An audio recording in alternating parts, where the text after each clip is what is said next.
Harold, I tell you, and I hear that South Pacific was fantastic. He performed there last night and will again tonight and tomorrow afternoon and with us today. And that was awesome, that song. And I think everyone here, because you're here, you know that. You know that we have an awesome God. Ed Bell, you all have in your packet, you'll have a bio. And I'm not going to go into great detail about that because you can read that. And Ed has now, I see, that wonderful machine that he's on today, you know, that takes him out of a wheelchair and puts him straight up in the air. He is an executive of, or an account executive of that company. So, and I know that he's worked with agribilities. He's worked with many people with disabilities. And having a disability means nothing to Ed Bell. And he has a sense of humor that does not end because he had a little girl who was a miracle little girl. And I remember her when she was little, and now she's a teenager. And her name is Nellie. Now, it takes someone with a sense of humor to name your little girl Nellie Bell. So anyway, we all love little Nellie Bell, and we're sorry that she wasn't with him today. But I have to tell you about Ed. He was a speaker at one of the Rural Restoration Conferences. At that time, it was called Adopt. I think back then, at that time, more so. And he just really inspired me. And then you all have a bullet, and I don't want to take away his little thing here. But that bullet has great, great meaning. And if you'll do what he says, then you will find that your life has been transformed. I knew about a lot of things. I was opposed to abortion. Knew education was going down, but I did nothing about it. I knew about it, but what good is it to know about it and not do anything? So when I got through, when Ed Bell, he does not know that until today, and he said, you know, when you stand before God, you're going to stand accountable for what you did. You know, if much has been given, much is expected from you. So from that point on, I went home. I thought, oh, the Holy Spirit hit me, and I thought, oh my gosh, I'm going to stand before God, and I'm going to have to answer to him for what I did not do. I have done nothing. So, I mean, I was a good Christian. I hadn't done things wrong, but I hadn't done what God was telling us to do. So every one of you here has that ability. I had no special abilities. I just said, Lord, here I am. And so I called our Concerned Women for America state director. I don't even know how I found her name. She fainted because nobody asked to do anything like that. And she even wanted a resume, you know, where are you? Who are you? You know. Because these are things people are not usually called to do. But each one of you are called, and Ed will call you, and I hope you answer his call. Thank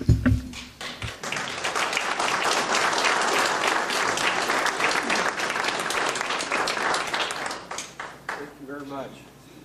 Let me get my wiring all hooked up here. Thank you, Joyce. Thank you. Very kind words. I just want to start off with a question. Why are you still sitting there? Think about it. Why are you still sitting there? Before we get into answering that question, I want to talk a little bit about myself and maybe explain why I'm sitting here. But in order to do that, I want to show off this great machine Joyce was talking about because it'll solve a lot of curiosity because you folks are probably too bashful to look and ask. So this is my wheelchair. It's an amazing machine.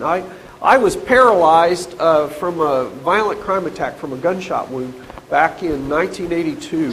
So I've been using a wheelchair for a long time. In fact, somebody with a spinal cord injury, in my opinion, ought to be kind of like dog years. You know, you ought to get like 4 to 7 years credit, which mathematically would make me really, really old if you think about it. So, but I'm a survivor, and this is helping me to survive. This is my machine. It helps me to stand up. Prior to getting this chair, I hadn't stood in 20 years. You think about that big long car ride and how good it feels to get out of the chair and to stand up. So this is my machine, and I'm glad to be back on my feet again. It's a good thing. So, I told Mary when I came in, she had not seen me stand in person, just in pictures. And I said, now I can, as a farmer in Indiana, I can be out standing in my field. If I ever go to court, I have a leg to stand on there. So, I'll quit. I'm sorry. I quit. I am from Indiana, but please don't hold that against me. I'm a Hoosier at heart. A Hoosier is actually my native language. English is a second language, so I'm going to try to stumble through this talk. I live on a small farm in east central Indiana. And you know where Hagerstown is? Anybody know where Hagerstown is? It's between Jacksonburg and Millville, if that helps any at all. If I'll broaden it out a little bit, we're kind of halfway between Indianapolis and Dayton, Ohio, east central Indiana. It's a good day's drive from here. We live on a little 72-acre farm. If we flatten it all, it's rolling with lots of rocks. If we flatten it all out, we'd probably have to pay taxes on 75 acres because it's up and down hills. But figured out how to make a living on it. I've lived there since I was 7 years old. My parents purchased the farm when I was 7, and my business plan was to take over the farm and continue farming. And actually my business plan was, if you stay home long enough, your parents will leave. And that worked for me. And that used to be funny until my teenagers started having an interest in agriculture. And now that's not so funny anymore because that could come back on me. What I've sowed, I may have to reap, maybe. But I'm blessed to have a woman that helps me, that's lived with me and put up with me for many years. Some of you that have been here before have met her in the past, my wife and daughter. My wife is Debbie. She works part-time as an RN in a hospital in Indianapolis, and then she helps on our farm. We have a strawberry farm that I'll talk about here in a minute. We also have a daughter. We were married 9 years without having children. In fact, the doctors told me that having children was not going to be an option, just like walking and standing was not going to be an option. Well, ain't it great when God has a sense of humor? Isn't it? One of my wife's head colds one time ended up having a heartbeat, and several months later we had my daughter Nellie. I'll explain the Nellie Bell, okay? We had Nellie Bells before Roy Rogers had a Jeep. My grandmother was named Nellie Bell, so I think Roy Rogers stole that name off of me, or at least our family. So we claim it first. But Nellie is a good kid. She's a homeschooler. She's active in FFA. She had some parliamentary procedure contest, so she didn't get to come to this event. And besides, she's a teenager and kind of heard me. And I'm not going to be smart for another 10 years maybe. My dad wasn't very bright when I was her age either. He got smarter as I got older. But she's a good kid, just going through adolescence. We operate a small farm in Indiana. It's a strawberry farm. We've raised vegetables and all the truck crops. And actually, I was a pig farmer before my injury. I graduated high school and started raising hogs. And we raised them outside on dirt lots and such. But I had a little interruption. I'll talk about that here in a little bit. But we switched our operation in 1985 and started growing strawberries, sweet corn, green beans, truck crops, those type of things. Since then, we've kind of eliminated most of the vegetables, and we're trying to do what my 4th grade teacher, Mrs. Cook, taught me. She said, Ed, you need to do one thing well instead of many things poorly. And I've struggled with that all my life, Mary. I really have. So we're really focusing on the berry crop. Right now, our crops are strawberries. We'll harvest about 7 acres of strawberries, hopefully this year, God willing. And then we have an acre of asparagus. That's kind of my daughter's project. We established the asparagus for her to help supplement for future college money, and it's her FFA project. And then as she moves on and no longer needs college money, someday that might help supplement me when I get older. So asparagus is a perennial crop. Who knows, it might outlive me. I don't know. But we raise asparagus, strawberries, and then I try to raise raspberries, but I haven't figured it out yet. I'm still struggling. They haven't paid their way. But I claim an acre of black raspberries, but they don't really show up on the bottom line of the farm account. At least not yet. I'm still trying. But I have always wanted to be a farmer. You know, that's all I ever wanted to do, was live in a small community, be a farmer, contribute to my community. But as you can see, I had an interruption in my life. I had, after high school, I graduated in 1978. I graduated in 1979. We can kind of go back and reminisce maybe some days, but you know, those hairstyles are coming back. Isn't that something? Wow. I did a baccalaureate address in Newcastle Chrysler High School a few years back, and I had a slide presentation, and I had my high school class picture with me with the, you know, the long hair over the ears, and had my polyester leisure suit on. And when I put that picture up there, all these kids, 400 kids, they started laughing at me. And I said, oh, wait a minute here. You know what? You can laugh at my picture because I can cut my hair and I can change my clothes. But them tattoos you're all getting, they ain't going to wash off. You're going to be stuck with them. You're going to look really silly with AC/DC, you know. When you're 88 years old in a nursing home, that's going to look real cool. Anyway, but the hairstyle's coming back, so I guess we're in now. You know, that's a good thing. I'm out. I got to let it grow.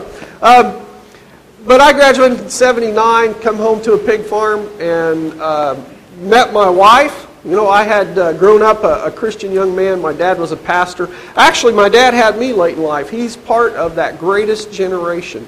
Depression kid, World War II, sailed with Bull Halsey across the Pacific, crushed the pseudo-Japanese death cult, and destroyed it. Now, cruise ships go to the islands that he helped liberate. How cool is that?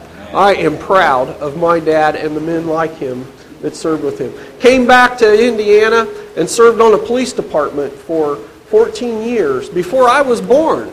And then met my mom, and she straightened him out. And then also, he knew about Jesus, but he didn't know Jesus.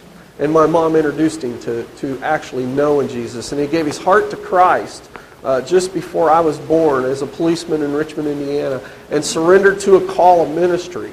And all I've ever known was my dad as a farmer, as a pastor. I like to say I was born with multiple disabilities. I was born a Baptist preacher's kid, but, you know, don't hold that against me either.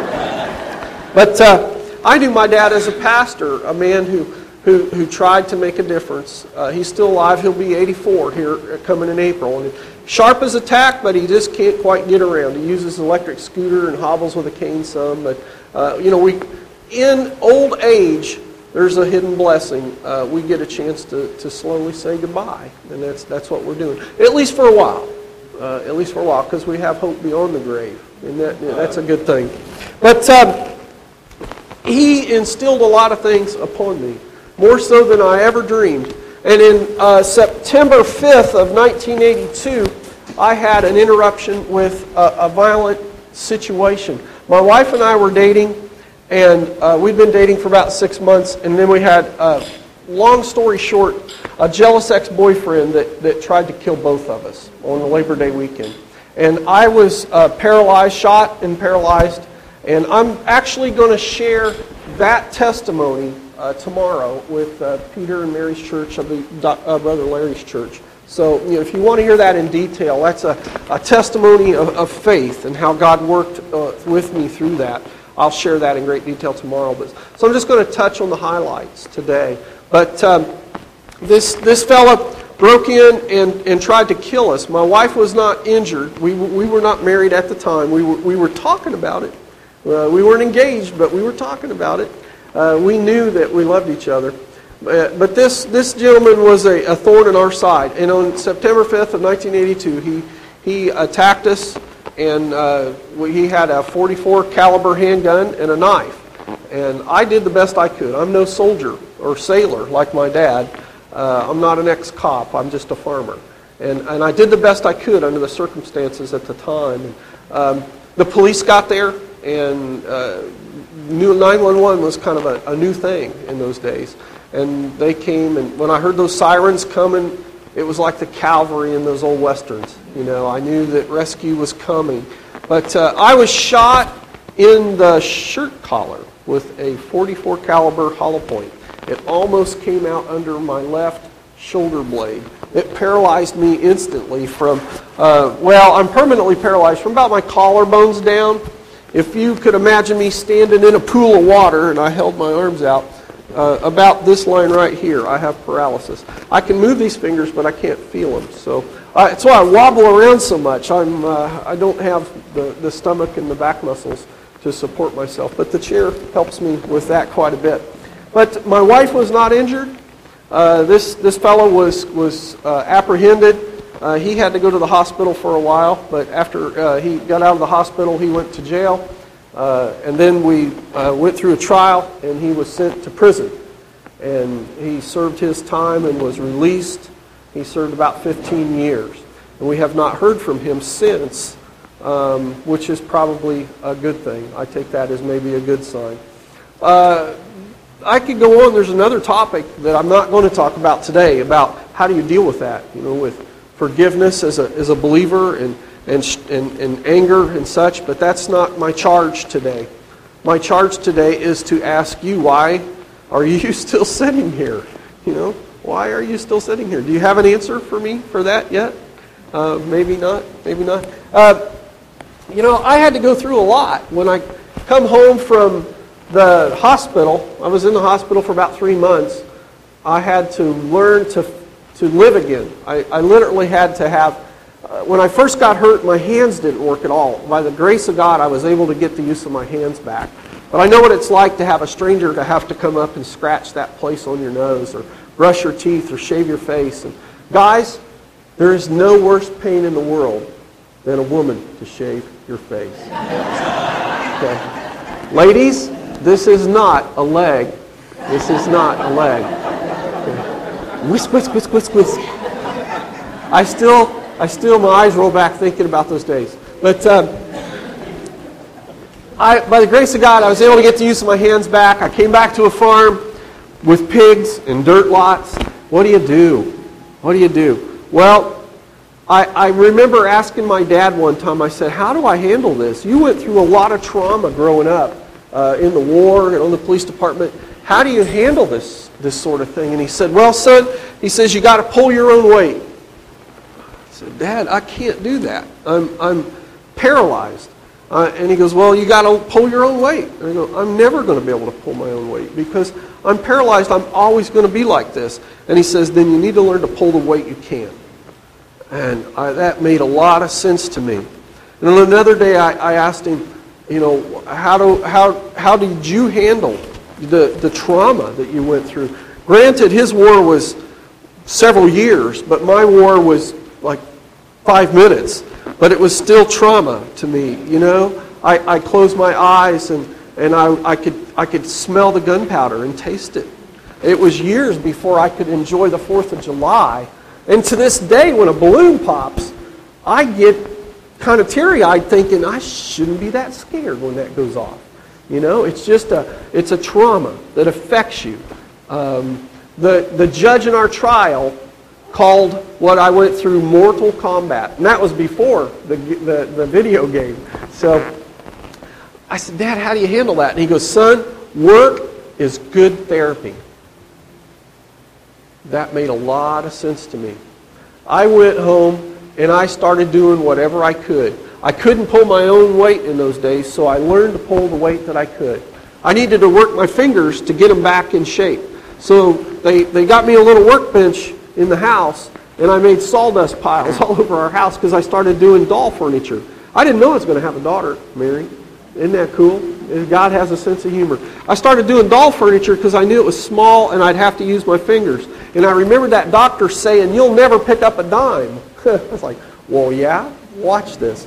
So I worked, and then my parents traded tractors around, and they got me a small tractor that I could get on and off of, thinking that maybe it would help me psychologically if I could just get out and mow or something, or at least see the crops. And boy, once I got on that tractor and they put a hand control on it, I felt valid again. You know that term, invalid? You hear that? Maybe you've used it. The root of that is invalid. Invalid, invalid. This human being is invalid. They have no worth, no value. I was an invalid.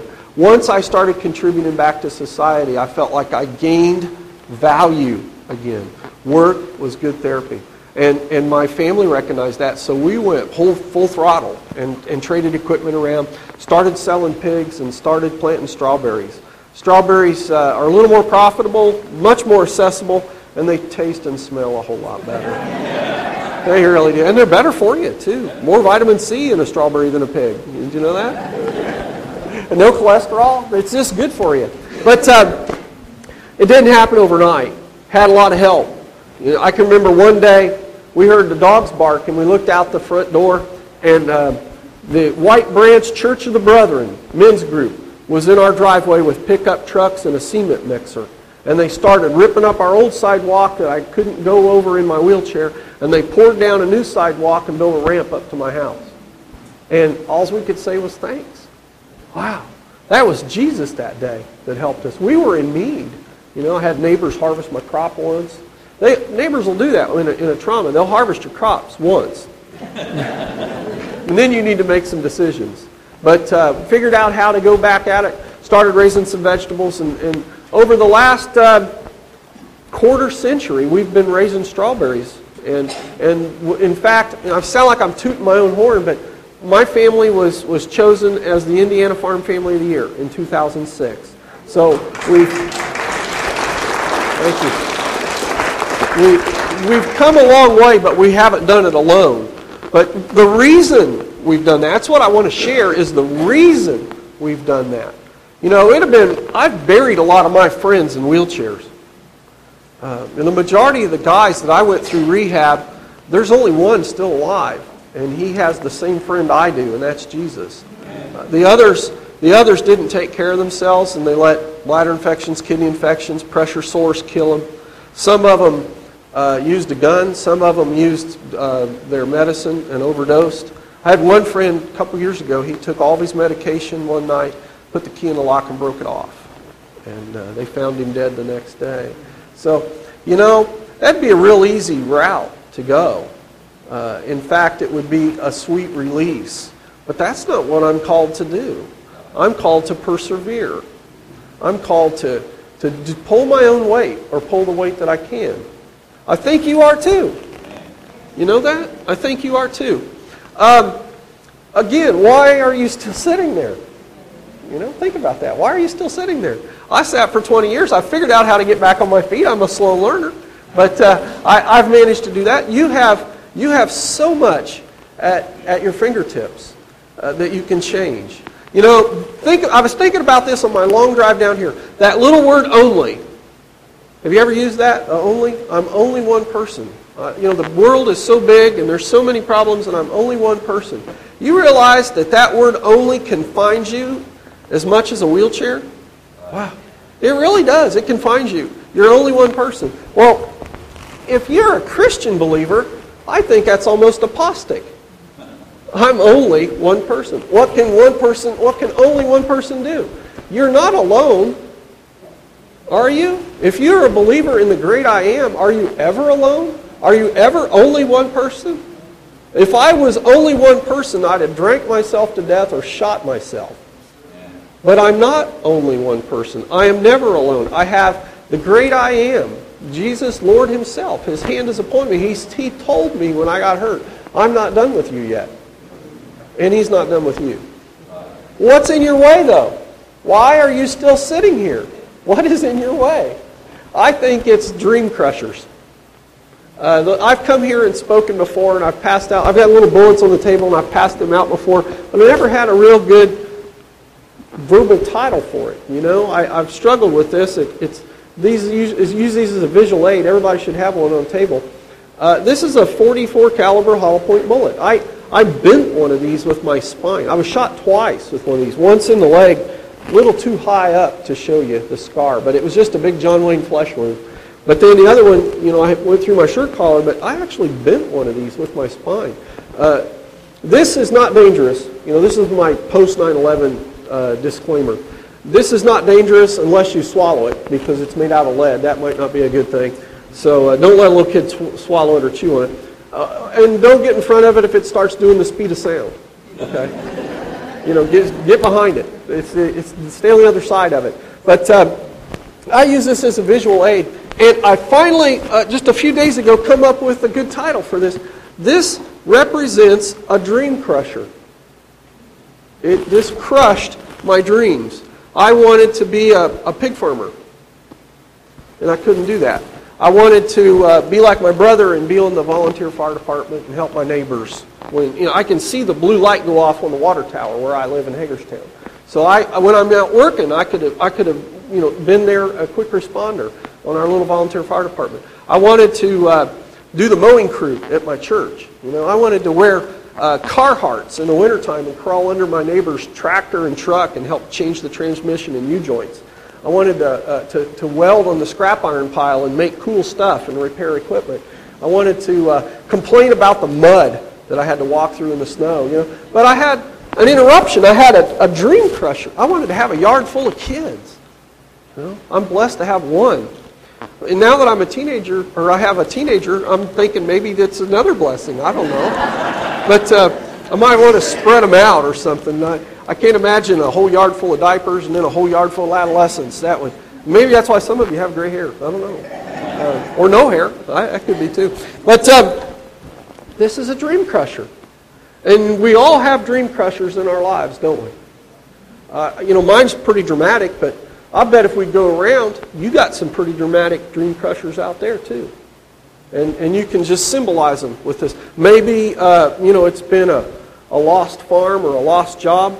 Maybe it's been a spouse that wasn't faithful or a broken marriage or an abusive mom or dad.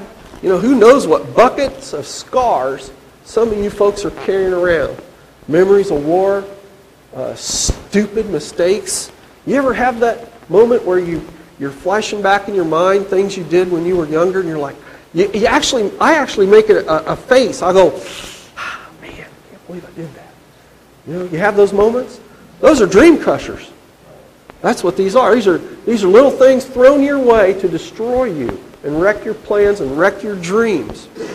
Well, how do you handle a dream crusher? How do you do that? You're going, I don't know. That's why we want you. I'll tell you, this is how you do it. You got to learn to put wheels on your dreams. If you have your dreams destroyed and you can't rebuild those dreams, you got to put wheels on your dreams and just keep on going. That's what you got to do. For me, it was literally. People say, well, Ed's confined to a wheelchair. Sometimes they write that up in the bio or something, confined to a wheelchair. You know what? It took me years. I hated this wheelchair. I hated wheelchairs when I first... I hated wheelchairs and I hated people in wheelchairs because I didn't want to be in one. Years and years later, as I matured, I realized that this wheelchair is a blessing. You know how I learned that? When it broke down. Because you want to see me cranky? Take away my wheelchair or break my wheelchair, give me a flat tire. I get cranky when my stuff doesn't work. Why? Because it's part of my body. This chair does not confine me. It liberates me. It gives me the freedom to do what I want to do. It gives me the freedom to support my family, the freedom to continue doing what God told me to do, which is I'm not done with you yet. Keep going. Persevere. Do good things. This chair liberates me. I had to learn to get new dreams. And with me, I literally had to put wheels on those dreams. And you need to do the same thing. We talked about some of the personal things in your lives. But what about some of the big picture things? There's a lot of dream crushers out there. And some of them are big. We've got the divorce rate is, 54%? 56%? Even in the church. We ought to be better than that. But we're not. We're not. Do you know that when somebody goes through a divorce, if they have children, any children at all, and they remarry, you know what the divorce rate is for a second marriage with children? 86%. 86%. Think what that does to children. That's a dream crusher. And there's some of you that have grown up with your dreams crushed because your parents broke up like that. And you have to put wheels on that dream and get over it and move on. How about unwed mothers? We used to talk about minority groups and so on. And it's huge, but it's becoming pervasive regardless of your background. Unwed pregnancy, or unwed teenagers, unwed mothers. And in fact, it's almost accepted. You know, I remember when I was a kid in my little town of Hagerstown, growing up, it was kind of like the Archies. You know, it looked like Happy Days with the school jackets and the burr haircuts and such. And I remember, you know, somebody got pregnant, they left town. That was a terrible thing. And today it's commonplace. It's accepted. But you know what? You want a recipe for your child's success? You get married. The greatest thing you can do to give your child a boost in this culture is to get married and stay married. You know that? Because most people in prison come from broken homes. Most people that are poor come from broken homes. Most people on drugs or alcohol addictions come from broken homes. The quickest and easiest way you can start to change that around is have people get married, stay married. And getting married means that's even under attack. There's dream crushers out there trying to destroy marriage. Yeah, they're trying to say you can marry your dog, you know? Or you could marry a guy, or a guy can guy, and woman to woman. And they're perverting marriage. You know what? They argue in the courts about marriage. And some judges go for this and go for that. And, you know, which way's the wind blowing? Let's decide. But what they forget is marriage is not a legal institution. It's a God's institution. They're profaning God's plan. And what are we doing about it? Why are you still sitting there? Why? Why are you doing that? You know, we have a huge drug problem and an alcohol problem. Why? Why? Well, I've not been addicted to drugs and alcohol. I can't give that talk. I have some friends that have been, that have come away from it.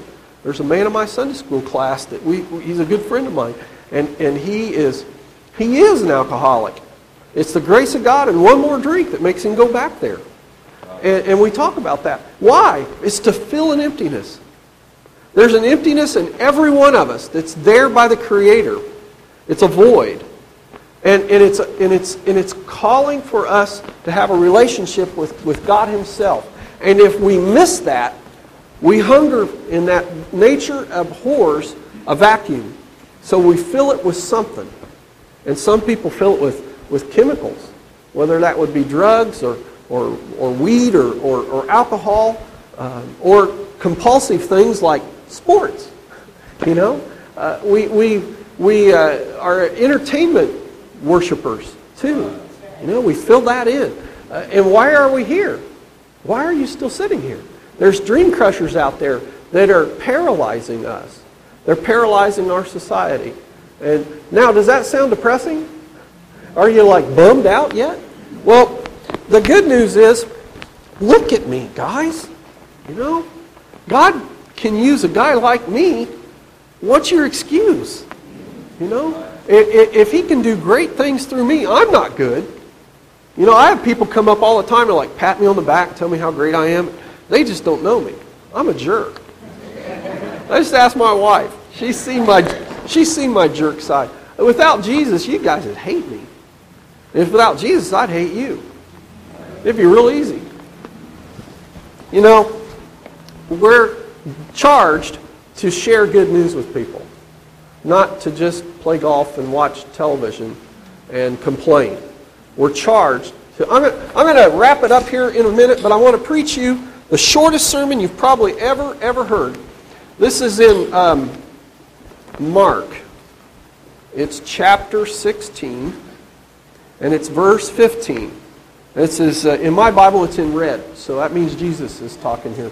It says, and He said to them, go. That's the shortest sermon you'll probably ever get. You know, the Great Command and the Great Commission is what we're told to do as believers. But He said to them, go. He didn't say stay and rot. He said, go. And now, I'm going to paraphrase this. Go what? Go get off your rear ends. You're not only one person. You have the God that parted the Red Sea. You have the God that took 5 little stones and one of them killed a giant. You have a God that did miraculous things. He's the same God. Amen. And He is who, if He is who He says He is, you can trust Him. Amen. You know that? And you can do great and mighty things. So, we have giants roaming our land and dream crushers destroying not only our dreams, but the American dream. And what do we do about it? I'll finish with 2 little illustrations. And that is, one is my daughter growing up had a favorite story. It was about Sir George. Sir George was a knight in shining armor that rescued a damsel in distress. And when I would say, what book do you want me to read? My daughter, she would just die if I was telling this story in person, being 15 years old. But when she was 6 and 7, I could always bet that she would say, I want Sir George. So we would read Sir George, and I would put the animation into it, and I would pull out my invisible sword, and I would slay the dragon. But there's a point in that story where Sir George lives in a community where it's peaceful. So he mounts up his horse and puts on his armor and sharpens his sword, and he rides to look for injustice. And he comes to another fortified city where all of the surrounding houses are empty and the fields are destroyed, and the people are held captive in this fortified city. And he rides up to the gates, and he says, why? Why are you walled up in this city? And they said, well, there's a mean dragon that roams the land. And he comes to our city gates every day and demands cattle and sheep, and we're out of cattle and sheep, and now we're starving to death, and we're afraid of the dragon. And of course, the story is Sir George slays the dragon and rescues the people, and so on. But there's a line in that story that I always liked when the old king is talking over the castle wall and explaining about the dragon to Sir George. Sir George yells back up, he's sitting on his horse with his armor and his sword. He says, are there no men in your town? I love that line. You know that? Drive around Sykeston or your hometown or wherever, and when you see stuff that really ticks you off, you've got a two-edged sword. I just read out of it. And are there no men in your town? Put on your armor. Wow, there's a sermon. I won't go there. I'll save that for the pastor. Now, you ladies aren't off the hook either. I'm going to stomp on your toes too.